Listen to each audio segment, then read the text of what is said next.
နေကင်းခါကာလမှာဟောမယ်တရား၄ဘုံမှာဗာတရားဟောမလဲလို့စိတ်ကူးတဲ့အခါမှာသစ္စာ၄ပါးတရားဟောမယ်လို့အဲ့ဒါလို့ဦးဇင်းစိတ်ကူးထားပါတယ်သစ္စာပါရမီဓမ္မရိပ်သာကစီစဉ်ကျင်းပကြတဲ့နော်သစ္စာရွှေစီဆရာတော်ရဲ့တရားပွဲမှာသစ္စာ၄ပါးတရားဆိုတော့သစ္စာဆိုတာစကားလေးတွေထမ်းနေတယ်ပေါ့ဒီသစ္စာဆိုတာကပေတပေါင်းသူတော်ကောင်းတို့အလုံးကြာဖို့နာဝရှိပြီးသားစကားလုံးတစ်လုံးသစ္စာဆိုတာအမှန်တရားသစ္စာဟဝေတာတုတရံရတ္တနံအရသာတကအရသာထဲမှာသစ္စာရဲ့အရသာဒီအချိုမြိန်ဆုံးပဲအကောင်းဆုံးပဲလို့ဒါလည်းပဲပေတတို့ကြားဖို့ပြီးသားဟုတ်လားကိုသစ္စာ၄ပါးတရားဆိုတာကဒီသာသနာတော်မြတ်ကြီးမှာတန်ဖိုးအကြီးမားဆုံးသောတရားပေါ့တတ္တဝါတွေအတွက်လည်းပဲအရေးအကြီးဆုံးတရားပေါ့ဘာဖြစ်လို့လဲဆိုတော့ဒီသစ္စာ၄ပါးကိုပฏิဝေဒအဆင့်ထိုးထွင်းပြီးတော့သိသွားမယ်ဆိုလို့ရှိရင်ပုထုဇဉ်ကနေအရိယာဖြစ်သွားတယ်လို့ဒီလိုခေါ်တာပဲမဟုတ်လားသစ္စာကိုတကယ်မသိကြသေးလို့တရားဓမ္မတို့ဦးဇင်းတို့တွေဟာပုထုဇဉ်ဘဝနဲ့နေကြရတော့သစ္စာကိုတကယ်သိသွားပြီဆိုလို့ရှိရင်တော့အရိယာသူတော်ကောင်းဖြစ်သွားတယ်လို့ဒီလိုပြောတာဒီနေရာမှာသစ္စာ၄ပါးကိုသိတယ်ဆိုတာကအနုမာနတိပฏิဝေဒတိလို့အတိနှမျိုးရှိပါတယ်ဒါလည်းပဲပေတတို့မှတ်လို့ဦးဇင်းထင်ပါတယ်အနုမာနတိဆိုတာကမှန်းဆပြီးတော့သိရတဲ့အတိပေါ့ခုဦးဇင်းတို့ပြောမဲ့အတိကအဲ့လိုအတိမျိုးပေတပေါင်းသူတော်ကောင်းတို့နားထောင်ရင်းဖြင့်သိသွားမဲ့အတိကလည်းပဲအဲ့လိုအတိမျိုးသစ္စာ၄ပါးနဲ့ပတ်သက်ပြီးတော့သိခဲ့ကြတဲ့အတိဟာအဲ့ဒီအနုမာနတိအနုဘောဓတိလို့ဒီလိုလဲပြောတယ်ပฏิဝေဒတိဆိုတာကတော့ခုနတုန်းကပြောခဲ့တဲ့အရိယာသူတော်ကောင်းကြီးတွေအဖြစ်ကိုရောက်သွားစေတဲ့အရိယာမဲ့ဉဏ်ဖြင့်သစ္စာ၄ပါးကိုသိပေဆိုင်ပွား၄ပါးကိစ္စတပြိုင်တည်းထဲကြပြီးတော့ထိုးထွင်းပြီးတော့သိသွားတဲ့အနေအထားမျိုးကိုပฏิဝေဒတိအဲ့ဒါလေဒီဆိုတော့ဘုရားကြီးကတော့အနုဘောဓတိနဲ့ပฏิဝေဒတိကိုရှင်းသွားအောင်ဥပမာလေးနဲ့ဗောဓိပက္ခိယတိပဏိကျမ်းစာထဲမှာရေးထားတာလေးရှိတယ်အနုဘောဓတိမှန်းဆပြီးတော့သိတယ်ဆိုတာကလည်းပဲမဖြစ်နိုင်တဲ့အရာမရှိတဲ့အရာကိုတော်ရန်မှန်းပြီးတော့ရမ်းပြီးတော့တွေးပြီးတော့သိတဲ့အတိမျိုးကိုဆိုလိုတာမဟုတ်ဘူးတဲ့ဥပမာဦးဇင်းတို့တနေရာမှာမီးထွန်းထားတယ်အဲ့ဒီမီးတောက်ကိုတော့ဒါတိုင်းမမြင်ရဘူးသို့တော့အဲ့ဒီမီးတောက်ကြောင့်ဖြစ်ပေါ်နေတဲ့မီးရောင်ကိုမြင်ရတယ်လို့ဆိုကြပါစို့အဲ့ဒီမီးရောင်ကိုမြင်ရတဲ့အခါမှာဒီမီးရောင်ကိုမြင်ရသောအဖြစ်မီးတောက်ရှိတယ်ဆိုတာကိုသိကြပေါ့မသိနိုင်ဘူးလားသိနိုင်တယ်ဒါပေမဲ့မီးတောက်ကိုတော့မမြင်ရမီးရောင်ကိုမြင်ပြီးတော့မီးတောက်ရှိတယ်ဆိုတာကိုသိတဲ့အတိမျိုးအဲ့ဒါကိုအနုဘောဓတိလို့ဒီလိုခေါ်တယ်တဲ့မီးတောက်ကိုပဲဓာတ်ရိုက်မြင်လိုက်ရတဲ့အမြင်မျိုးအတိမျိုးကိုကြတော့ပฏิဝေဒတိလို့ခေါ်တယ်တဲ့ဆရာတော်ကြီးကဉာဏ်အလွန်ကြီးတာဆိုတော့ပြောလိုက်ရင်ရှင်းသွားတယ်ရေးလိုက်ရင်ရှင်းသွားတယ်ပေါ့ဟုတ်လားခုလည်းပဲဘေးသက်ပေါင်းသူတော်ကောင်းတို့သစ္စာ၄ပါးတရားကိုနာယူရခြင်းရဲ့အဓိကရည်ရွယ်ချက်ကတော့ပฏิဝေဒတိကိုရရှိဖို့အဲ့ဒီပฏิဝေဒတိကိုမရရှိသေးခင်မှာလည်းပဲပฏิဝေဒတိကိုရရှိဖို့အတွက်အလွန်အားကြီးတဲ့အထောက်အပံ့အကြောင်းတရားဖြစ်တဲ့အနုဘောဓတိကိုရရှိဖို့အနုဘောဓတိမှတစ်ဆင့်ပฏิဝေဒတိဆိုတာကိုရအောင်ကြိုးစားကြရတာဟုတ်ရဲ့လားဒါကြောင့်ပေသက်ပေါင်းသူတော်ကောင်းတို့နေရတာတရားစခန်းဆိုတော်လည်းပဲတရားကတော့တစ်ချိန်ပဲထိုင်ကြမယ်ပေါ့နော်ရောက်တော့ရောက်ခိုက်အချိန်ကလေးတွေလူပြီးတော့လှုပ်ကြရတာဆိုတော့တရားကိုများများနာဖြစ်အောင်နော်ဦးဇင်းတို့ပြောတာလေးကိုလည်းပဲများများနားထောင်ဖြစ်အောင်မှတ်တမ်းတင်ပြီးသားလေးလည်းဖြစ်အောင်အဲ့လိုလေးစိတ်ကူးပြီးတော့အစကတော့ဒီထဲမှာစီစဉ်ထားတာကလူငယ်လေးတွေကနေခင်းကိုတရားတစ်ကြိမ်ပဲနာယူဖို့ပေါ့နော်အဲ့တော့ဦးဇင်းကရောက်တုံးကလေးကိုပို့ပြီးတော့များလေးတရားနာဖြစ်အောင်ဆိုပြီးတော့တရားနှစ်ကြိမ်ဟောမယ်ပေါ့နေခင်းနော်အဲ့တော့ဦးဇင်းတို့ဒီကနေ့သစ္စာ၄ပါး အပိုင်း၄ပိုင်းပိုင်းပြီးတော့ဦးဇင်းတို့ပြောပါမယ်သစ္စာ၄ပါးဆိုတာဒေသပေါင်းသူတော်ကောင်းတို့အလုံးယဉ်ဤကျွမ်းဝင်ပြီးသားအကျဉ်းမြင်အဖြစ်သိထားကြပြီးသားဒုက္ခသစ္စာသမုဒယသစ္စာនិရောဓသစ္စာမေဃသစ္စာဒီတရားအတူလေး၄ပုဒ်ဟောတဲ့နေရာမှာငါဘာတရားဟောရပါမလို့လို့စဉ်းစားတော့သစ္စာ၄ပါးကခေါင်းထဲကိုတန်းပြီးတော့ဝင်လာတယ်ပေါ့အဲ့တော့ဒီကနေ့ပထမနေ့ပထမဦးဆုံးနော်အကျိန်မှာဒုက္ခသစ္စာနဲ့ပတ်သက်ပြီးတော့ပေသာပေါင်းသူတော်ကောင်းတို့မှတ်သားကြည့်ကြမယ်ဒီနေရာမှာသစ္စာ၄ပါးကိုပေသာပေါင်းသူတော်ကောင်းတို့ရဲ့စိတ်ထဲမှာလေးလေးနက်နက်ဖြစ်သွားအောင်နော်ပြောချင်တာလေးတစ်ခုကဘုရင်တို့သစ္စာတန်ရုပ်ဆိုပြီးတော့တန်ရုပ်ပါဠိတော်မဟာဝဂတန်ရုပ်ပါဠိတော်ထဲမှာသစ္စာ၄ပါးနဲ့ပတ်သက်ပြီးတော့မြတ်စွာဘုရားဟောကြားထားတဲ့ဟောကြားချက်တွေကိုစုစည်းပြီးတော့မှတ်တမ်းတင်ထားတာရှိတယ်အဲ့ဒီထဲမှာမြတ်စွာဘုရားဘာဟောထားတယ်ဆိုတော့ယဟန်တို့တဲ့သစ္စာ၄ပါးကိုမသိဘဲနဲ့ဒုက္ခမချုပ်ငြိမ်းနိုင်ဘူးတဲ့သစ္စာ၄ပါးကိုသိမှသာလျှင်ဒုက္ခချုပ်ငြိမ်းနိုင်မယ်ပေါ့ဒီနေရာမှာမြတ်စွာဘုရားကတရားစကားဟောတဲ့နေရာမှာဥပမာဥပမေယပေးပြီးတော့ဟောတာအလွန်များတယ်ဥပမာနဲ့ပြောလို့ရှိရင်စိတ်ထဲမှာပို့ပြီးတော့ရှင်းလင်းသွားတဲ့သဘောလေးရှိတာ哦ဘယ်လိုဥပမာပေးလဲဆိုတော့ရှစ်ရှားရွက်တို့ထင်းရှူးရွက်တို့နဲ့ရေထုတ်လို့မရနိုင်ဘူးတဲ့ငါဟာရှစ်ရှားရွက်နဲ့ထင်းရှူးရွက်နဲ့ရေထုတ်ပြီးတော့အမောပြေအောင်နော်ရေထုတ်ပြီးတော့ယူခဲ့တယ်မင်းရေတောက်ပါအစရှိသဖြင့်ရှစ်ရှားရွက်နဲ့ရေထုတ်လာတယ်လို့ပြောမယ်ဆိုရင်အဲ့ဒါကိုယုံကြည်တဲ့အကြောင်းမရှိဘူးသစ္စာ၄ပါးကိုမသိဘဲနဲ့ငါဒုက္ခငြိမ်းပြီဒုက္ခချုပ်ပြီဒုက္ခအေးပြီလို့ပြောရင်လည်းပဲအဲ့ဒါအခြေအမြစ်မရှိဘူးယုံကြည်တဲ့အကြောင်းမရှိဘူးတဲ့ဘရုံမာကြာရွက်တို့ပေါက်ရွက်တို့နော်ဂွေးတောက်ရွက်တို့ဒီလိုအရွက်အကြီးကြီးတွေနဲ့ဆိုလို့ရှိရင်တော့ရေထုတ်လို့ရတယ်ရေကိုတဲလာလို့ရတယ်အဲ့လိုပဲသစ္စာ၄ပါးကိုသိပြီးမှသာလျှင်ဒုက္ခခတ်သိမ်းငြိမ်းတယ်ဆိုတာကိုဝန်ခံလို့ရတယ်သစ္စာ၄ပါးကိုသိပြီးတော့ငါဒုက္ခငြိမ်းပြီလို့ပြောရင်တော့အဲ့ဒါကိုယုံကြည်စရာအကြောင်းရှိတယ်အဲ့ဒီလိုမြတ်စွာဘုရားခရိဒပတ္တသုတ်တံမှာဟောထားတာရှိတယ်နောက်ပြီးဟောတာလေးတစ်ခုရှိသေးတယ်ဗျအိမ်တလုံးဆောက်မယ်ဆိုလို့ရှိရင်ပထမဦးဆုံးတိုင်အရင်ထူရတယ်ပေါ့အုံမြစ်ချပြီးတော့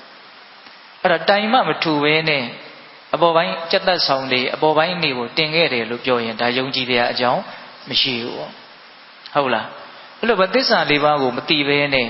ဒုက္ခငြိမ်းခြင်းဆိုတဲ့အကျိုးတရားကိုမရနိုင်ဘူးဒါဟာသစ္စာ၄ပါးကိုသိဖို့ဘလောက်အရေးကြီးသလဲဆိုတဲ့ဟောပြောထားတဲ့ဒေသနာတွေပေါ့ဒါကြောင့်မြတ်စွာဘုရားကသဒုဏအရိယသစ္စာနဲ့ယထာဘုဒ္ဓအတ္တတနံတန်တိတံဒေဂမတ္တနံ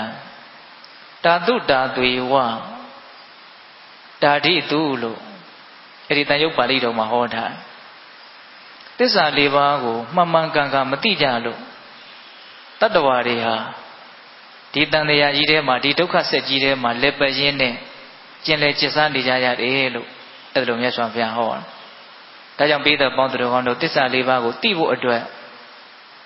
အလွန်အားစိုက်ပြီးတော့အဓိကထားပြီးတော့ကြိုးစားကြရမယ်ပေါ့ဘလောက်ထိမြတ်စွာဘုရားကကြိုးစားစေခြင်းတယ်လဲဆိုလို့ရှိရင်ဦးဇင်းတို့တတ္ထိတတသုတ်တံဆိုပြီးတော့သုတ်တံတစ်ပုဒ်အဲ့ဒီသုတ်တံကိုလေ့လာကြည့်မယ်ဆိုရင်သစ္စာ၄ပါးကိုသိဖို့အတွက်ဘလောက်ထိကြိုးစားသင့်တယ်လဲဆိုတဲ့မြတ်စွာဘုရားရဲ့ရည်ရွယ်ချက်ကိုသိနိုင်တယ်မြတ်စွာဘုရားဘယ်လိုဟောထားတုံးဆိုတော့ယဟန်တို့တဲ့တကယ်လို့သင်တို့ကိုလူတစ်ယောက်ကသင်ကိုမနှက်ခင်းမှာလှန်အချက်တရာထိုးမယ်ပေါ့မွန်းတဲ့ချိန်မှာလှန်အချက်တရာထိုးမယ်ညချမ်းအခါမှာလှန်အချက်တရာထိုးမယ်တရက်ကိုလှန်အချက်ပေါင်း300ထိုးခံရမယ်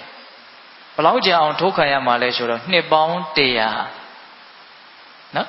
တရက်ကိုလှန်အချက်300ထိုးခံရမယ်နှစ်ပေါင်း100အဲ့လိုသင်ခံမယ်ဆိုလို့ရှိရင်သစ္စာ၄ပါးကိုသိရလိမ့်မယ်လို့မြန်တစုံတစ်ယောက်ကပြောမယ်ဆိုလို့ရှိရင်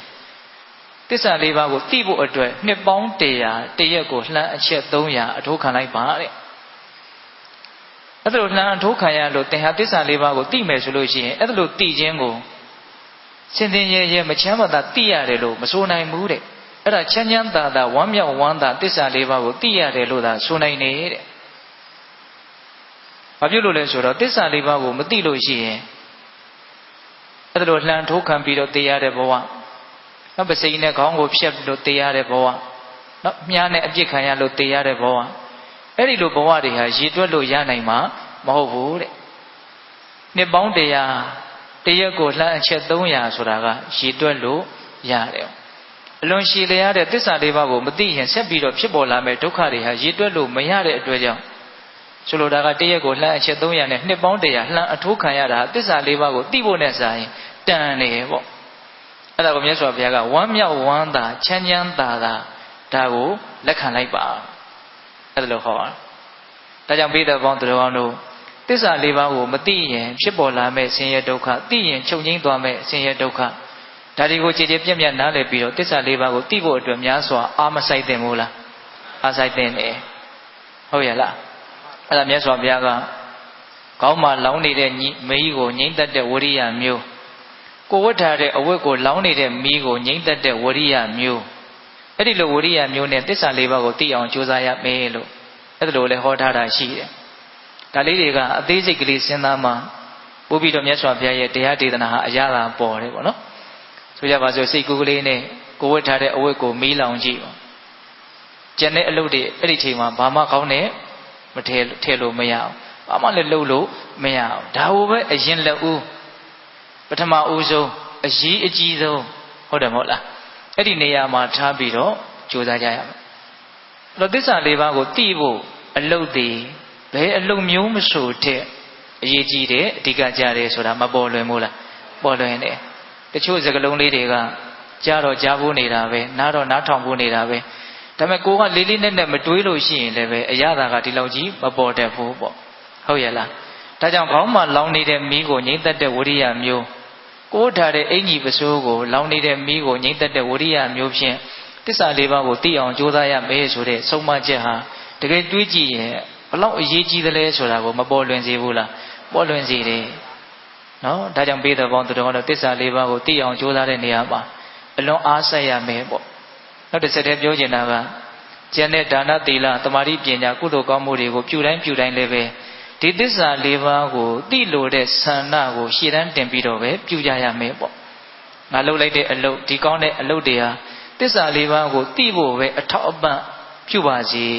ဒါဆိုလို့ရှိရင်ပို့ပြီးတော့မြန်မြန်ဆန်ဆန်သစ္စာလေးပါးကိုသိစရာအကြောင်းရှိတယ်ပေါ့တော့ခုချင်းတို့ပြောမှာကသစ္စာလေးပါးကိုသိခြင်းအနုဘောဓတိပฏิဝေဒတိနှစ်မျိုးရှိတဲ့အနက်ကအနုဘောဓတိကတော့ဒါတိုင်းရမယ်ပေါ့နော်ဒီအနုဘောဓတိကိုပဲအကြောင်းခံပြီးတော့တစ်ချိန်ချိန်မှာပฏิဝေဒတိကိုမရနိုင်ဘူးလားရနိုင်မယ်အဲ့တော့ဒီကနေ့ပထမပိုင်းအနေနဲ့ဗာပြောမလို့ဒုက္ခသစ္စာဒုက္ခသစ္စာဆိုတာကဒုက္ခဆိုတာဆင်းရဲခြင်းသစ္စာဆိုတာကအမှန်တရားသိကြပေါက်မလွဲမသွေမှန်တယ်ဆိုတဲ့အဓိပ္ပာယ်တော့ဒုက္ခသစ္စာဆိုတာဘာကိုပြောတာတော့ဆိုတော့ဒီခန္ဓာကိုယ်ကြီးကိုပြောတာပါဒုက္ခသစ္စာဆိုတာဘာကိုပြောတာတော့မြတ်ဒီခန္ဓာကိုယ်ကြီးကိုပြောတာနော်ဘဝမှန်ရင်ခန္ဓာမှန်ရင်ဘယ်ဘဝပဲဖြစ်ဖြစ်ဘယ်ခန္ဓာပဲဖြစ်ဖြစ်ဆင်းရဲခြင်းတရားမျှတာဖြစ်တယ်အောင်နော်ဆင်းရဲကလွဲလို့တခြားဘယ်တရားမှဖြစ်နေတာမရှိဘူးဒုက္ခမေဝဟိတံဘောတိဒုက္ခဒိဋ္ဌိဝေတိစနိညတထဒုက္ခတံဘောတိနိညာဒုက္ခនិရောဓတိတဲ့ဒုက္ခဒေသာလည်းဖြစ်နေတယ်ဒုက္ခဒေသာလည်းချုပ်သွားတယ်ဒုက္ခမှတပါးတခြားဖြစ်နေတာဘာမှမရှိဘူးဒုက္ခမှတပါးတခြားချုပ်သွားတာလည်းဘာမှမရှိဘူးတဲ့အလွန်ရှင်းတယ်ဒီဒေသနာလေးကဟုတ်လားဒုက္ခပဲဖြစ်တယ်ဒုက္ခပဲချုပ်တယ်ဒုက္ခကလွဲပြီးတော့တခြားဖြစ်တဲ့တရားဘာမှမရှိဘူးဒုက္ခမှတပါးတခြားချုပ်သွားတဲ့တရားလည်းဘာမှမရှိဘူးအဲ့တော့ဒီနေရာမှာဒုက္ခသစ္စာဆိုတာနဲ့ပတ်သက်ပြီးတော့ပေသပေါင်းသူတော်ကောင်းတို့ဓမ္မစကြာပါဠိတော်ကိုဘာသာရေးစိတ်ဝင်စားတဲ့လူရွတ်ကြတယ်ပေါ့နော်အလုံးမလည်းပဲပြည့်စုံတဲ့တရားဒေသနာတစ်ခုအတိတ်ပဲကိုခေစီတွင်းကြအသေးစိတ်သိအောင်နားလည်အောင်လေ့လာပြီးတော့ရွတ်ဖတ်မယ်ဆိုရင်အလုံးမလည်းပဲစက်သိမင်္ဂလာရှိသလိုအသိဉာဏ်ကိုများစွာဖြစ်စေတယ်အဲ့ဒီဓမ္မစကြာတရားတော်ထဲမှာမြတ်စွာဘုရားကဒုက္ခသစ္စာနဲ့ပတ်သက်ပြီးတော့ဘယ်လိုဟောထားလဲဣဒံခောပနဘိက္ခဝေဒုက္ခအရိယသစ္စာဇာတိပိဒုက္ခသရာပိဒုက္ခဗျာတိပိဒုက္ခမရဏံပိဒုက္ခ အပိယဟိတံပြောကောဒုက္ခပိယဟိဝိပြောကောဒုက္ခယံပိဿာနတ်ရအောင်ကျင့်ရတယ်ဒီဇန်တရားကိုပြုလုပ်နိုင်မှဇန်တရားကိုဖြစ်အောင်လုပ်နိုင်မှဖြစ်မှာဆိုတာဖြစ်တယ်တော့ဇန်ရဖို့ဆိုတာကလည်းပဲလူတော်သူတော်ထဲမှာနေရင်ဇန်ရဖို့ဆိုတာမလွယ်ဟုတ်လားအဲ့တော့ဘာလို့အောင်ဆိုလူသူဝေးတဲ့နေရာကိုရှောင်ခွာပြီးတော့တကိုယ်တည်းပျော်အောင်နေပြီးတော့ဒီအကျင့်ကိုဇွဲခတ်ပြီးတော့အလွန်ကြိုးစားအထုတ်နိုင်မှဇန်အပိဉ္စဆိုတာကိုရအဲ့တော့ဒီပြမဘဝရဲ့အနေအထားမှာသင်္ခတဒုက္ခဟာအလွန်ကြီးကျယ်တယ်တဲ့တော်လည်းမအစားတော့ကိုချွတ်ချင်ချွေတာပြီးတော့ဒီအလုပ်ကိုစောင့်ချပြီးတော့ဝရိယထက်ထက်တန်တန်နဲ့ပျော်လဲလို့မပျော်လဲလို့ဆိုပြီးတော့လောက်ရတဲ့အနေအထားဟာချမ်းသာတယ်လို့မဆိုနိုင်ဘူးဒါကြောင့်ပြမတွေမှာသင်္ခတဒုက္ခအလွန်ကြီးတယ်တဲ့ဒါစတော်ကြီးဝေဖန်ပြဟုတ်လားအေးသင်္ခတဒုက္ခနဲ့သူတို့ဖန်တီးလိုက်လို့ပြမဖြစ်သွားပြီဆိုတော့တန်တာပဒုက္ခဆိုတာဘာပြောတာတုံးနဲ့ငါဆိုပြီးတော့မာနမီတောက်လာတာတွေရှိတယ်တဲ့ဟုတ်လားဒီဟာရဲ့အပေါ်မှာအဝိဇ္ဇာအမြင်မရှင်းမှုလည်းသူတို့မှာရှိတယ်။တော့ဒါရဲ့အပေါ်မှာနုနုညံ့ညံ့တိမ်တိမ်မွေ့မွေ့ตายရနေတဲ့သဘောလေးတွေလည်းရှိတယ်။အဲ့ဒါလိုကိလေသာတွေဖြစ်နေခြင်းဒီပင်လေအဲ့ဒါတန်တာပဒုက္ခပဲတဲ့။တကယ်အေးချမ်းမှုအစစ်အမှန်နဲ့နေရတာမျိုးမဟုတ်သေးဘူး။ဒါပေမဲ့ပြမာဒီမှာတန်တာပဒုက္ခကတော့ကြံတဲ့တ attva နဲ့ဆိုင်အလွန်နည်းတယ်လို့ပြောရတယ်။သင်္ခတဒုက္ခတော့အလွန်ကြီးတယ်။တန်တာပဒုက္ခကတော့တတပြီးလို့ရှိရင်ပါလာမလို့ဆိုဝိပရိနာမဒုက္ခပြမဘဝဆိုတာအမြဲတည်နေတာမဟုတ်ပျက်စီးခြင်းကြပြီတော့အကြောင်းတရားကုန်ပြီဆိုတော့သူကဘာဖြစ်သွားပျက်စီးသွားရောအဲ့ဒါဦးဇင်းတို့ဒုက္ခတိဘဝကနေတဆင့်အပေလေးပါးထိနောက်ဆုံးထိုးဆင်းတဲ့အဆင့်ထိလည်းပဲပျက်စီးမှုကကြီးကျယ်သွားနိုင်တာအဲ့ဒါလိုပျက်စီးရတယ်ဆိုတာပြမတွေရဲ့ဘဝကိုဒီဒုက္ခတရားကြီးကဝိပရိနာမအချက်နဲ့နှိမ့်ဆက်တယ်ရောဒါပြမတွေကိုဝေဖန်ပြဟောနတ်တွေကြတော့နတ်အဖြစ်ကိုရအောင်သင်္ခတဒုက္ခပြုလို့ရတဲ့ဖန်တီးရတဲ့ဒုက္ခပြမာတွေလောက်တော့မကြီးကျယ်ဘူးတာမန်ဒါနသီလလောက်နဲ့နတ်ပြည်ကိုရောက်နိုင်တယ်ပေါ့ဒါပေမဲ့လို့ဆရာတော်ကြီးကအဲ့ဒါကိုလည်းပဲကြီးကျယ်တယ်လို့ပဲပြောတယ်ဘာဖြစ်လို့ကြီးကျယ်တယ်လို့ပြောတော့ဆိုတော့တတ္တဝါတွေဆိုတာကောင်းတာလုပ်ဖို့အရန်ခက်တယ်တဲ့တတ္တဝါတွေရဲ့စိတ်ဟာမကောင်းမှုမှာပဲပျော်တယ်တဲ့အလိုလိုနေရင်ဖြစ်သွားတာကတော့မကောင်းမှုပဲကောင်းတာလုပ်ဖို့ဆိုရင်အရန်ကြိုးစားရတယ်အဲ့ဒီကြိုးစားရတယ်ဆိုတာကိုကဒုက္ခပဲတဲ့အဲ့ဒါကိုရှင်းအောင်ပြောတယ်ဗျာဘယ်လိုပြောတော့ဆိုတော့တကယ်လို့အဲ့ဒီဒါနမှုတီလမှုကိုမလုပ်ဘူးစိတ်ကောင်းစိတ်မြတ်မမွေးဘူးကောင်းတဲ့ဘက်ကိုကိုတိုက်တွန်းပြီးတော့မကြိုးစားဘူးဆိုရင်အရန်ဆင်းရဲတဲ့အနေအထားကိုထိုးဆင်းသွားမှာအဲ့တော့ဒါလုပ်ရတာလည်းမသက်သာဘူးသို့တော့မလုပ်ရရင်ပိုမသက်သာမှာဆိုးလို့ဒီမသက်သာတဲ့အမှုဒါနမှုတီလမှုကိုလုပ်ရတယ်တကယ်တော့လှူရတယ်ပေးရတယ်ဆိုတာလေတတ်တာတဲ့အလုံးမဟုတ်ဘူးတဲ့ကိုယ့်ပစ္စည်းကိုစွန့်ရတာကိုကြိုးစားရတာတိုက်တွန်းရတာတော့ဒီလားဆောက်တင်ရတယ်ဆိုလဲကိုယ့်စိတ်ကိုအယမ်းချုပ်ထေးရတာကိုလှုပ်ချင်တာကိုလှုပ်လို့မရအောင်ဒါပေမဲ့ဒါကိုမလှုပ်လို့ရှိရင်အယမ်းဆိုးဝါးသွားမှာဆိုလို့ဒီဟာကိုလှုပ်ရတယ်အဲ့လိုဆိုရင်ဒီအလုပ်ဟာမနေတာလို့လှုပ်ရတဲ့အလုပ်ပဲတဲ့မနေတာလို့လှုပ်ရတဲ့အလုပ်ဆိုရင်ဒါဆင်းရဲတဲ့အလုပ်လို့ဆိုမလားချမ်းသာတဲ့အလုပ်လို့ဆိုမလားတဲ့ဆိုလိုကြီးကဆင်းရဲတဲ့အလုပ်သို့တော့ဒါဆင်းရဲတယ်မလုပ်ဘူးကွာဆိုရင်တော့ပုံမဆင်းရဲသောအနေအထားတွေကိုရှုနေတယ်သဘောပေါက်မယ်ထင်တယ်နော်ဒါမကောင်းတဲ့အလုပ်လို့ပြောတာမဟုတ်ဆင်းရဲတဲ့အလုပ်လို့ပြောတာဒါနမှုသီလမှုကိုမကောင်းတဲ့အလုပ်လို့ပြောတာမဟုတ်ဘူးဆင်းရဲတဲ့အလုပ်လို့ပြောတာဘာလို့ဆင်းရဲတဲ့အလုပ်လို့ပြောတာတော့မလုပ်ချင်မဲနဲ့လုပ်ရတဲ့အလုပ်အလွန်ကြိုးစားပြီးတော့တိဆောက်ပြီးတော့ယူပြီးတော့လုပ်ရတဲ့အလုပ်ဒါပေမဲ့မကောင်းတဲ့အလုပ်တွေနဲ့စာရင်တော့ကောင်းတဲ့အလုပ်ဟုတ်လားအဲ့ဒါဆိုတော့ကြီးကမနေတာလို့လုပ်ရတဲ့အလုပ်တွေမလွှဲတာလို့လုပ်ရတဲ့အလုပ်တွေတဲ့ဒါကြောင့်အဲ့ဒါဒီသင်္ခတဒုက္ခဖြင့်နတ်တွေရဲ့ခန္ဓာကနတ်တွေရဲ့ဘဝကိုနှိပ်စက်တယ်အဲ့ဒါလို့ဆိုရင်သူတို့နတ်ဖြစ်ပြီးဆိုတော့ဟောတန်တာပဒုက္ခအဲ့ဒါမြမာတွေထက်အရန်ကြီးကျယ်တယ်နတ်တွေမှာအပူအလောင်အလွန်များတယ်ဟောအထူးသဖြင့်ຢာဂမီးတောက်တယ်ဟောဆွလန်းတဲ့တာယာစရာအလွန်များတယ်ဟောအချင်းချင်းသူတို့မှာမနာလိုတာတွေဝန်တိုတာတွေနော်မကြည်မနှက်ဖြစ်ရတာတွေလက်တွေကြတော့အရန်ရှုပ်ထွေးလာပြီအဲ့ဒီမှာသူတို့တန်တာပဒုက္ခကမြမာတွေထက်ကြီးကျယ်တယ်။ကဲဝိပရိနာမဒုက္ခကိုလှည့်ပြီးတော့ကြည့်အောင်တချို့နတ်တွေဆိုရင်သိရတော့မယ်ဆိုတာကိုသိလာပြီနတ်တွေတချို့နတ်တွေကသေကနီးမှာနမိတ်တွေပါတွေပြတယ်ဆိုတော့ပေးတယ်လို့ကြားဥပါတယ်အဲ့ဒါဆိုလို့ရှိရင်သူတို့ကမစားနိုင်မတောင်းနိုင်ဖြစ်ပြီအကြီးအကျယ်တုံလှုပ်ခြောက်ချဒီစည်းစိမ်ကိုစွန့်ပြီးတော့ဆိုရတဲ့အနေအထားတစ်ခုကိုရင်ဆိုင်ရတော့မယ့်အခြေအနေမျိုးပေါ့ ဒါနတ်တွေရဲ့ဝိပရိနာမဒုက္ခကြီးကျယ်ပုံကိုပြောပြတာဒါကတော့ပြမာတို့နတ်တို့ရဲ့အကြောင်းပေါ့ရှစ်ဆက်ပြီးတော့ဦးဇင်းတို့ဝေဖန်ပြထားတာကဒကာဓမ္မတို့ဦးဇင်းတို့ရဲ့အကြောင်းလူသားတွေရဲ့အကြောင်းလူသားတွေရဲ့ခန္ဓာကလူသားတွေရဲ့ဘဝကိုပိလနထနှိမ့်ဆက်တယ်ဘယ်ပုံပဲနည်းနှိမ့်ဆက်တော့၃ချက်သင်္ခတပြုလို့ရသောအဖြစ်နှိမ့်ဆက်တယ်တန်တာပပူလောင်ရသောအဖြစ်နှိမ့်ဆက်တယ်ဝိပရိနာမဖောက်ပြန်စေသောအဖြစ်နှိမ့်ဆက်တော့လူဘဝလူခန္ဓာကိုရဖို့အတွက်ဒကာဓမ္မတို့ဦးဇင်းတို့တန်တရားနဲ့ခြီးပြီးတော့ကြည့်မယ်ဆိုရင်သူလည်းပဲကောင်းမှုနဲ့တိဆောက်ယူရတယ်ပေါ့သင်္ခတဒုက္ခရှိခဲ့တယ်ပေါ့လူတွေကြတော့သင်္ခတဒုက္ခကနတ်တွေပြမာတွေရဲ့သင်္ခတဒုက္ခလောက်မကြီးဘူးအဲ့လောက်ကြိုးစားစရာမလိုဘူးပေါ့အဲ့ဒါကြောင့်မို့လို့ရလာပြီဆိုရင်တော့တန်တာပဒုက္ခကအလွန်ကြီးကျယ်တယ်တဲ့နော်ကိုယ့်ကိုရှာစားရတယ်ကံနဲ့တခါတည်းတွဲပြီးတော့အစဉ်ပြေမှုကပါမလား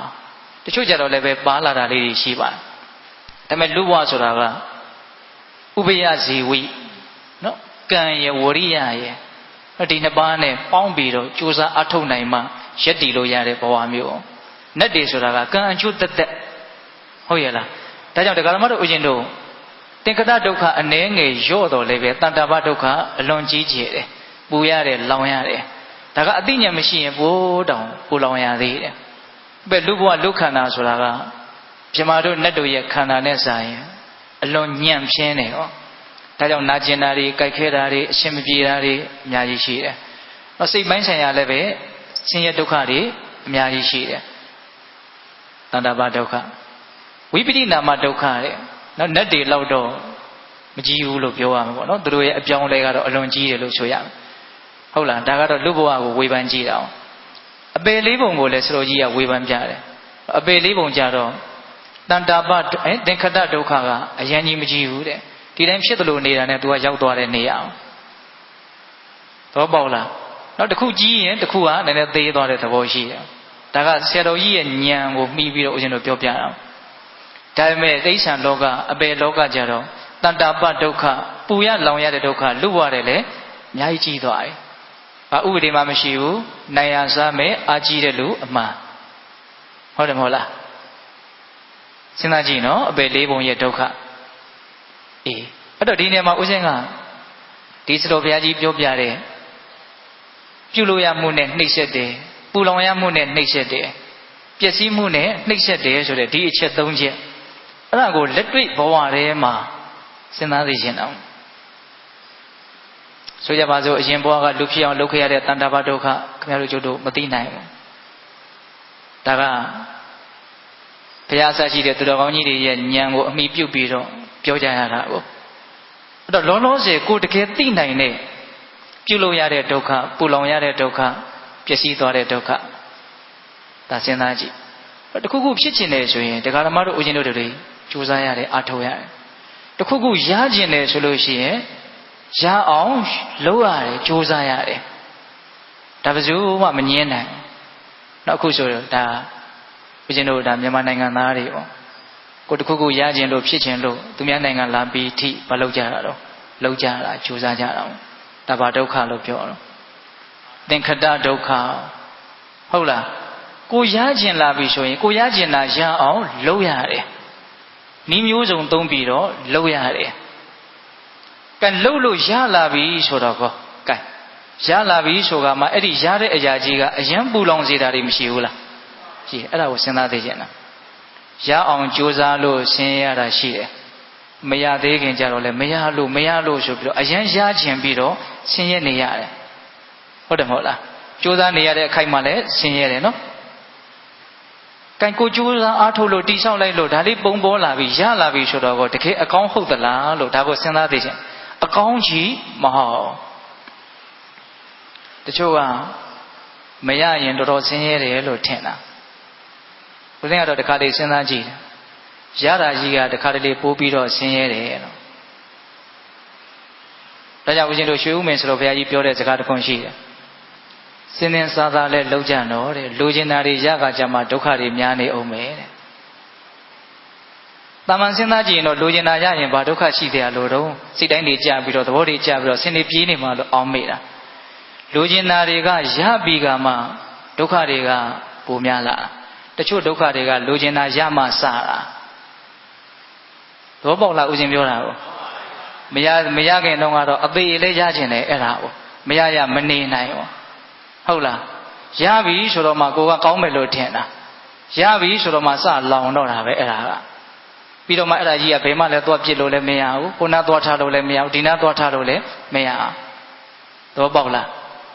မရသေးခင်ကမရလို့ဆင်းရဲတယ်ရပြီဆိုတော့လေရလို့မို့ဆင်းရဲတယ်ကဲရလို့ဆင်းရဲတဲ့ဒုက္ခကိုဘာလို့ပြောလဲတဏ္ဍာပဒုက္ခပူလောင်ရမရသေးခင်ကရအောင်ကြိုးစားရတဲ့ဒုက္ခဘာဒုက္ခသင်္ခတဒုက္ခကဲကြိုးစားလို့ရလဲရပြီအပူလောင်လဲခံရပြီဒါကြီးကဒီတိုင်းနေမှာလားမနေဘူးဘာဖြစ်အောင်မှာတော့ပျက်စီးအောင်မယ်အခြေအနေတစ်မျိုးပြောင်းအောင်မယ်အကုန်လုံးပြောင်းမှာနော်ဘယ်ရာမှဆုတ်ထားလို့ကင်ထားလို့ထိန်းထားလို့တိမ့်ထားလို့မရဘူးကိုယ့်ကိုယ်လည်းသူများကထိန်းသိမ်းထားလို့မရတယ်လို့သူများကိုလည်းကိုယ်ကထိန်းသိမ်းထားလို့မရဒါတွေကိုအမှန်တိုင်းနားလည်ထားမှဒီအမှန်တရားတွေကဇာတိပြလာတဲ့ခါမှာကိုယ်မှခံနိုင်ရရှိမယ်ဦးဇင်းဘာကိုဆိုလိုတာလဲဆိုတာပေးတဲ့သဘောပေါက်မယ်ထင်ပါတယ်နော်ဘာပဲဖြစ်ပါဒီဥစ္စာတွေက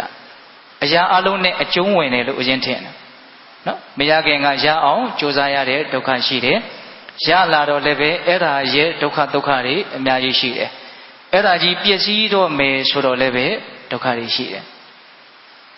ဒါကဦးဇင်းတို့ဒုက္ခသစ္စာရဲ့အနှစ်၄ချက်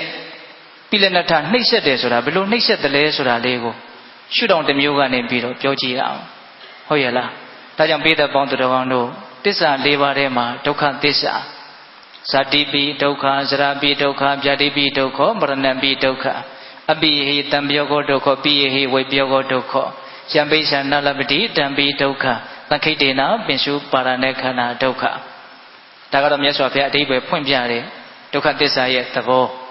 ဟုတ်ရဲ့လားခုနောက်ထပ်ပြီးတော့ပြောလိုက်တာကဒီခန္ဓာကြီးဟာဆင်းရဲတယ်ဘယ်ပုံပဲနည်းဆင်းရဲသလဲဆိုပိလနထအနှိမ့်ဆက်ခံရသောအဖြစ်ဟိုတမျိုးတမီပြောင်းလဲသွားအောင်ပဲအဲ့ဒီကြတော့လည်းပဲဆင်းရဲတယ်ဟောပိလနာသင်္ခတတန္တာပဝိပရိနာမဒုက္ခသစ္စာရဲ့အနှစ်ဘယ်နှချက်တော့၄ချက်အဲ့တော့ဦးဇင်းတို့ဘေးသက်ပေါင်းသူတော်ကောင်းတို့ဆက်ပြီးတော့ပြောချင်တာကသစ္စာ၄ပါးထဲမှာဒုက္ခသစ္စာသည်ဘာလို့ရမယ်သစ္စာသိရမယ်သစ္စာပရိညေယပိုင်းခြားပြီးတော့သိရမယ်သစ္စာဒါဟာဆင်းရဲတဲ့တရားတွေလို့မှန်မှန်ကန်ကန်သိရမယ်အမှန်တရားသူ့ကိုဒါတိုင်းပယ်လို့မရအဲ့ဒါပယ်ရမယ့်သစ္စာကဒုတိယပိုင်းမှာဆက်ပြီးတော့ပြောမှာဟုတ်လားခုဒီသစ္စာကဘာလို့ရမယ့်သစ္စာသိရမယ့်သစ္စာအဲ့ဒါဦးဇင်းတို့ကြိုးပြီးတော့ပြောလိုက်ခြင်းတယ်ဒီသစ္စာ၄ပါးထဲမှာဒီဒုက္ခသစ္စာကိုသိဖို့ရသည်အရေးကြီးဆုံးဟုတ်လားဒုက္ခသစ္စာကိုသိဖို့ဒီဘာကြောင့်အရေးကြီးဆုံးလဲလို့မေးလို့ရှိရင်ဒုက္ခသစ္စာကိုသိရင်သိသလောက်ဒုက္ခသစ္စာရဲ့အပေါ်မှာတွေ့တာတဲ့သဘောမမောတဲ့သဘောအထင်မှားတဲ့သဘောတွေဟာပပျောက်သွားတယ်ဆိုလိုတာကသမုဒယသစ္စာကိုပယ်တဲ့ကိစ္စဟာအလို့လို့ဖြစ်တယ်သဘောပေါက်ရလားနော်ဒုက္ခသစ္စာဒီခန္ဓာဟာဆင်းရဲတယ်လို့သိရင်သိသလောက်ဆင်းရဲတဲ့တရားဆိုရင်တော့မမောတဲ့စိတ်ဟာအလို့လို့လျှော့ရမလို့သူလျှော့တယ်တကူမှလောဘလျော့မလျော့ဆိုတာဒီတရားတွေရဲ့ပေါ်မှာမှန်မှန်ကန်ကန်ဘလောက်သိသလဲမသိဘူးလေဆိုတာပေါ်မှာမူတည်တာလောဘမကောင်းဘူးလို့လူတိုင်းသိတာလူတိုင်းကြားဖို့တာဒါပေမဲ့လောဘတွေကလည်းကြီးနေတယ်ကဲအဲ့ဘာလို့ကြီးနေတာလဲဆိုတော့ဒါတွေတကယ်မကောင်းဘူးလို့သူတကယ်မသိလို့တော့လောဘနည်းတယ်မနည်းဘူးဆိုတာကဒါဟာဆင်းရဲတယ်လို့သိတယ်မသိဘူးဆိုတာပေါ်မှာမူတည်တာဟုတ်လားဒါကြောင့်ပိဿပေါင်းသူတော်တို့လောဘကိုလျှော့ပြီးဆိုရင်လည်းပဲသူ့ကိုဒါလိုက်သွားလျှော့လို့မရဒီဒုက္ခသစ္စာကိုသိအောင်ကြိုးစားသောအဖြစ်လောဘကိုလျှော့ရမှာဒုက္ခကိုပယ်ခြင်းပြီးဆိုရင်လည်းပဲဒုက္ခကိုဒါလိုက်ပယ်လို့မရဘူးဒုက္ခရဲ့အကြောင်းတရားဖြစ်တဲ့ခုနတုန်းကသမုဒယသစ္စာလောဘကိုလျှော့နေစေသောအဖြစ်သာနဲ့အကျိုးတရားဖြစ်တဲ့ဒုက္ခကိုလျှော့ချနိုင်ပါအကြောင်းအကျိုးသဘောတွေနော်ဒုက္ခကိုသိမှလည်းပဲသမုဒယကနည်းမယ်သမုဒယနည်းအောင်လျှော့နိုင်မှလည်းပဲအကျိုးတရားဖြစ်တဲ့ဒုက္ခဟာလျှော့သွားမယ်ဒါပေမဲ့ကိုတကယ်လက်တွေ့လုပ်ရမှာကဘာလို့လုပ်ရမှာတုံးဆိုတော့ဒုက္ခကိုသိတဲ့အလုပ်ကိုလုပ်ရမှာသဘောပေါက်လားဦးဇင်းပြောတာလောဘကိုလျှော့တဲ့အလုပ်ကိုဒါတိုင်းလုပ်ရမှာလားဒုက္ခကိုသိတဲ့အလုပ်ကိုဒါတိုင်းလုပ်ရမှာလားဒုက္ခကိုသိတဲ့အလုပ်ကိုဒါတိုင်းလုပ်ရမှာဟုတ်လား တိလို့ရှိရင်သူ့အတိုင်းတာနဲ့သူပယ်တရားရှိတဲ့တရားကိုပယ်ပြီးသားဖြစ်တယ်အဲ့လိုဆိုရင်និရောဓသစ္စာမျက်မှောက်ပြုတဲ့တရားကိုမျက်မှောက်ပြုပြီးသားကိစ္စဒါလောကီလိုလေးပြောတာပါသမုဒယသစ္စာကိုယုံနေသေးတယ်ဆိုရင်သမုဒယသစ္စာကြောင့်ဖြစ်ပေါ်လာမယ့်အပူတဲ့အလောင်တက်ဟာလည်းလျှော့သွားမှာပဲလေဒါនិရောဓလို့အကျဉ်းမြန်းဆိုလို့မရဘူးလားရတယ်အဲ့ဒါလို့ဦးဇင်းတို့ဒုက္ခသစ္စာကိုမှန်မှန်ကန်ကန်ဒါအရှင်းရတဲ့တရားလို့သိနေခြင်းဒီပင်လျင်မဂ္ဂသစ္စာကိုပွားများနေရရောက်တယ်လို့မဆိုနိုင်ဘူးလားဆိုနိုင်တယ်ဒါကြောင့်တစ်ချက်ခုတ်ရင်၄ချက်ပြတ်တယ်ဩဒုက္ခသစ္စာကိုသိသောအဖြစ်သမုဒယသစ္စာကိုပယ်တဲ့ကိစ္စនិရောဓသစ္စာကိုမျက်မှောက်ပြုတဲ့ကိစ္စမဂ္ဂသစ္စာကိုပွားများတဲ့ကိစ္စမဂ္ဂသစ္စာဆိုတာတည်းမှာတမာဒိဋ္ဌိကခေါင်းဆောင်တယ်မဟုတ်လားတမာဒိဋ္ဌိဆိုတာအမှန်ကိုသိတာကိုပြောတာမဟုတ်လားဗျာအေးအဲ့တော့ဒုက္ခကိုဒုက္ခလို့သိတာဟာအမှန်သိတာပေါ့ဒါကြောင့်မဂ္ဂသစ္စာကိုပွားများခြင်းကိစ္စပြီးကြီးတယ်ဆိုတာအဲ့ဒါကိုပြောတာဒါကြောင့်ပိဋကပေါင်းတော်သစ္စာ၄ပါးထဲမှာဘယ်သစ္စာဟာအရေးကြီးဆုံးလဲလို့မေးရင်ဒုက္ခသစ္စာအရေးကြီးဆုံးဒါပေမဲ့ဦးဇင်းတို့သစ္စာတန်ရုပ်ထဲမှာယဟန်တစ်ပါးကမြတ်စွာဘုရားကိုမေးထားတာရှိတယ်အဲ့ဒါကိုအကြောင်းပြုပြီးတော့မြတ်စွာဘုရားဟောထားတာရှိတယ်သစ္စာ၄ပါးမှာတစ်ပါးပါးကိုသိရင်ကျန်တဲ့၃ပါးဟာအလိုလိုသိတယ်ဆိုတော့ပေါ့လားဆက်ဆက်မှုအကုန်ရှိနေတယ်နော်ဒါကြောင့်ပိဋကပေါင်းတော်တို့ဒုက္ခသစ္စာကိုသိတဲ့ကိစ္စဟာအလွန်တရာမှအရေးပါတယ်ကိုယ်ခန္ဓာဟာဆင်းရဲတဲ့တရားမျှတာဖြစ်တယ်ဆိုတာကိုနှီးမျိုးစုံနဲ့သိအောင်ကြိုးစားရမယ်အပြည့်စုံသောနိလန်းကတော့တတိပဋ္ဌာန်ဘာဝနာဟုတ်လားတတိပဋ္ဌာန်ဘာဝနာကိုပွားများခြင်းအပြင်ခန္ဓာမှန်သမျှဘဝမှန်သမျှသည်ဆင်းရဲခြင်းတရားမျှတာဖြစ်တယ်ဆိုတဲ့မှန်ကန်တဲ့အတိကိုရနိုင်တယ်တော့ဒီနေရာမှာတတိပဋ္ဌာန်ဆိုတာကဘာလဲခဏနေရင်ဒါအထုတ်ကြမယ်ပေါ့နော်အဲ့လဲအထုတ်နေကြပုံကိုယ်တွေဖြစ်မယ်လို့ဦးဇင်းထင်ပါတယ်တော့တတိပဋ္ဌာန်ဆိုတာကတတိကလေးကိုခိုင်မြဲစွာတီးနေအောင်ကြိုးစားအထုတ်ရတဲ့အလုပ်နည်းနည်းတော့ရှင်းဦးမှဖြစ်မယ်ဗျာနောက်စစချင်းတရားဆိုနည်းနည်းတော့ရှင်းမယ်ပေါ့နောက်တတိပဋ္ဌာန်တဲ့တတိဆိုတဲ့စကားလုံးရယ်ပဋ္ဌာနာဆိုတဲ့စကားလုံးရယ်ဒီစကားလုံးနှလုံးကိုပေါင်းထားတာတတိပဋ္ဌာနာအဲ့ဒါနောက်ဆုံးနာငယ်လေးကိုအသက်ကလေးထည့်လိုက်တော့တတိပဋ္ဌာန်လို့ဖြစ်သွားတာတတိဆိုတာကဘာလဲပဋ္ဌာနာဆိုတာကဘာလဲတတိဆိုတာကအောက်မေ့တဲ့သဘောအမှတ်ရတဲ့သဘော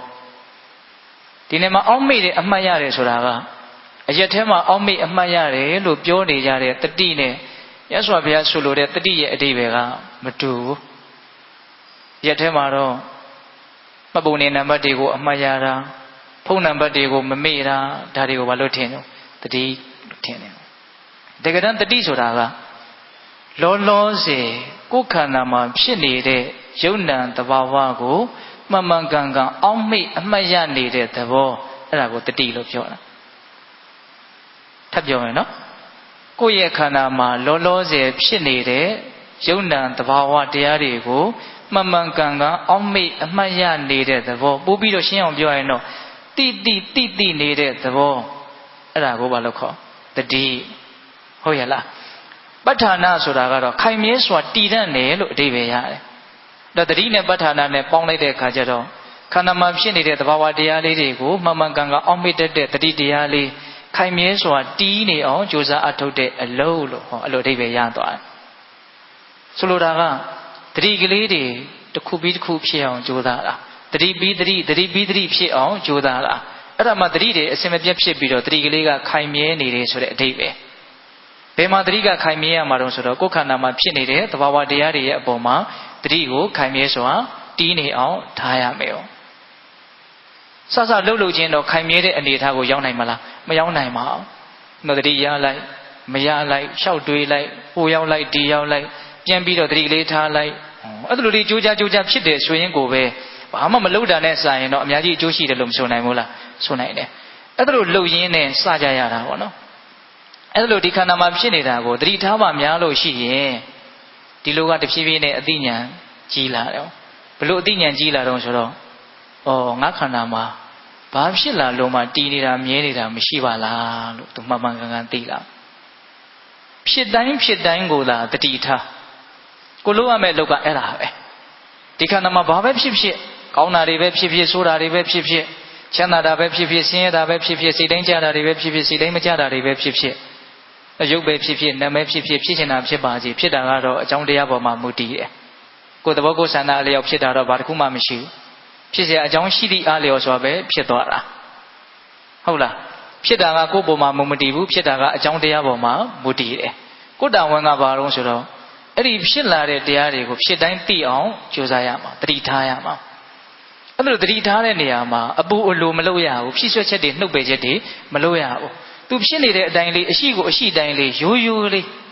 ဒါကဘာလို့အောင်လို့သိအောင်ကြိုးစားရမယ်စင်စစ်မပြတ်သိအောင်ကြိုးစားရမယ်တတ်နိုင်နေမြသတိစိတ်အောင်ကြိုးစားရမယ်ဟုတ်လားအဲ့လိုအမြဲတမ်းဖြစ်တိုင်းသိအောင်ကြိုးစားမယ်ဆိုတဲ့ခံယူချက်လေးနဲ့ကြိုးစားကြည့်နော်အဲ့လိုကြိုးစားမယ်ဆိုလို့ရှိရင်ဒီခန္ဓာမှာဘလို့သဘာဝတရားတွေပဲဖြစ်လာတည်မြဲနေတာတခုမှမရှိဘူးလို့သူကောင်းကောင်းနားလဲအဲ့တော့ဒကာဓမ္မတို့ဦးဇင်းရဲ့ခန္ဓာမှာအကျဉ်းများဖြင့်ညင်ကြားခြင်းနမ်းခြင်းစားခြင်းထိခြင်းတွေးခြင်းဆိုတဲ့ဒီ6အုပ်စု